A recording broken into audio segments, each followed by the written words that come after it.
And I don't think people really want to be responsible for carrying cash. It's scary for them. And you have a good 4 or 5% of all Bitcoin has been lost forever because they did that. Now, 3 years ago in Portugal, 30% of all the money was seized. Spain, 30%. Like, you didn't have any keys. They just took it. The oligarchs in Russia woke up the other day. Visa, MasterCard just, poof, you can't process. Your boats, your airplanes, and all your villas, we're taking them. So even these guys, okay, near trillionaires, they're getting clocked. Any draconian government, just read history. Wow. I'm not saying you. I'm not preaching to you. I know you read a lot. But, like, why are we acting like this isn't going to happen again? It's happened over and over.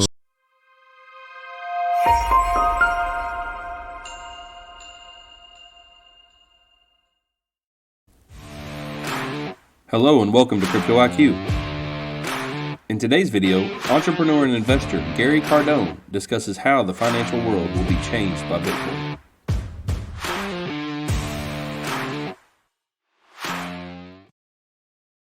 Well, first off, you said, hey, should they invest in Bitcoin? I think it's probably one of the greatest asymmetrical bets ever in the history of mankind. And by that, I mean that coin's going to be worth somewhere between 20,000 and 7,000.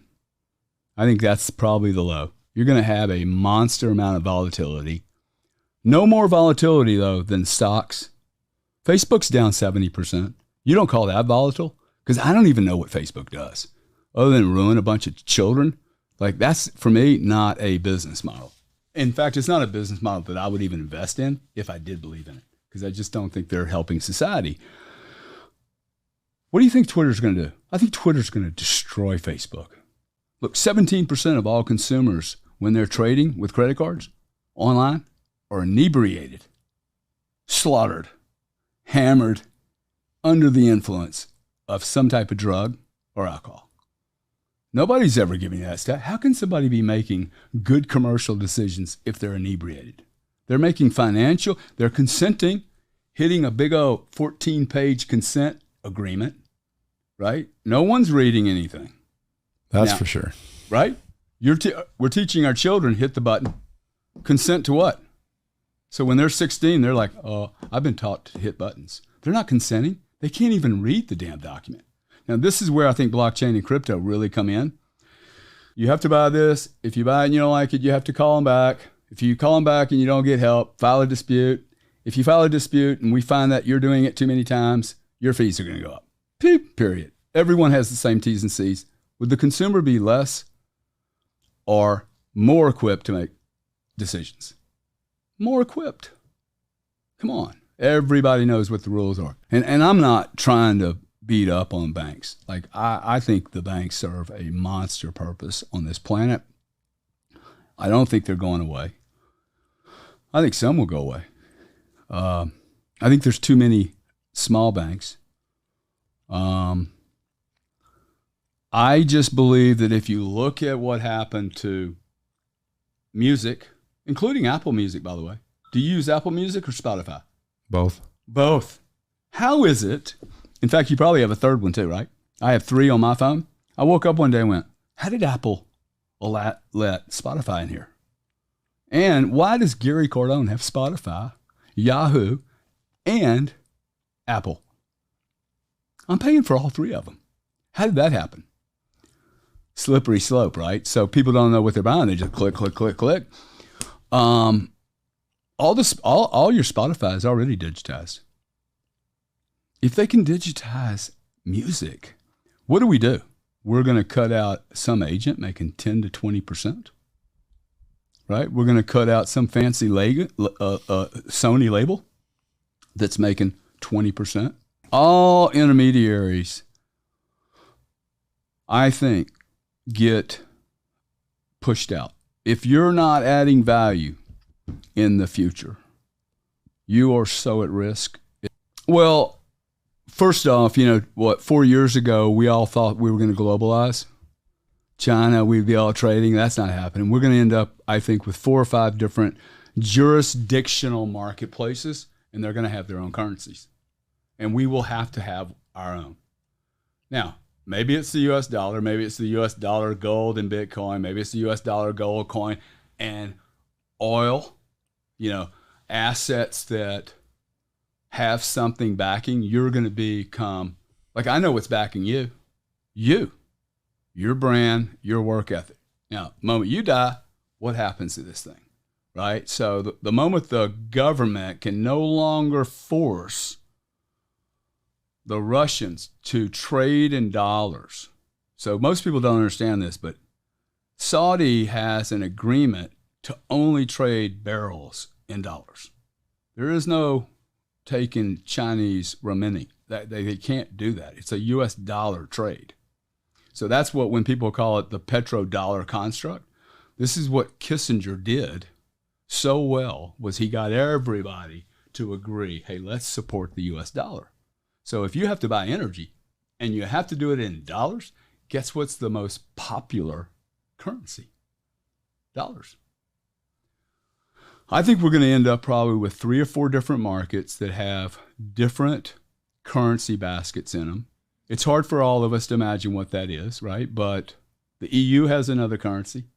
Most countries have gone through this. It's only America that doesn't understand depressions, gold resets, and currency devaluations or collapses. I would, if I was anyone who had just any excess capital, I would first invest all the money into myself, and make sure that you're well educated and you're around the right people. And before you invest any of that money in yourself, find a counselor, find somebody, write up something about all your friends and get rid of anybody that's holding you back. Just fucking dump them. Dump them and dump them. And then you can start building your life. If you have some excess cash, I would start what's called dollar cost averaging. You say your friend, you see his balance sheet and he's crushing it. I've been trading since I was 20 years old, like real trading, like power stations. Phone call, I'll sell you an entire output of a power station. That's real trading, okay? I mean, like, you're going to lose everything. I have never seen anyone, including Paul Tudor Jones, that day trades, swing trades, that makes money all the time. It is a very, very hard way to make a living. Okay, it's brutal. It's and digital, it's 24/7. You're not going to have a life. You're not going to have a girlfriend. You're not going to have any kids. I personally am a horrible trader. I am really good, though, at investing money in businesses and being so committed behind those working, behind picks and shovels, things that really work. Why do I bring all that up? Because the blockchain should reduce the amount of waste that's on this planet. Like, there's 62,000 people touching chargebacks in the United States and England, man. $6 billion of overhead moving chargebacks from Bank of America issuing to Bank of America acquiring. Right? Why are those people there? Because they have jobs and they make money, and they're going to stay there as long as they possibly can.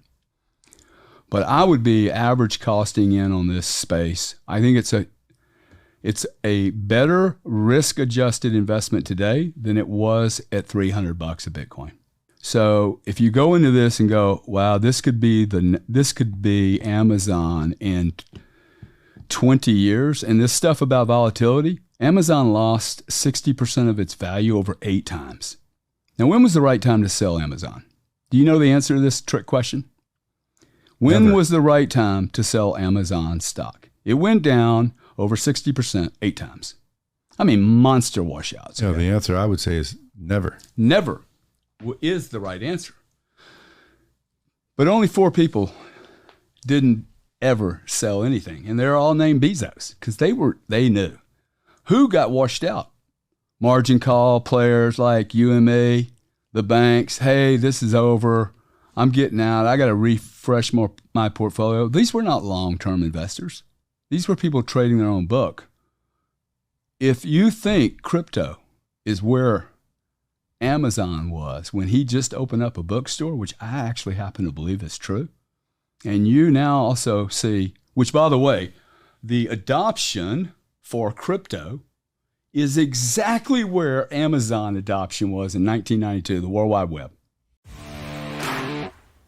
So do you agree with Gary's comparison of Bitcoin and crypto to Amazon? Let us know in the comments. Also, don't forget to like and subscribe. Thank you for watching, and we'll see you in the next video.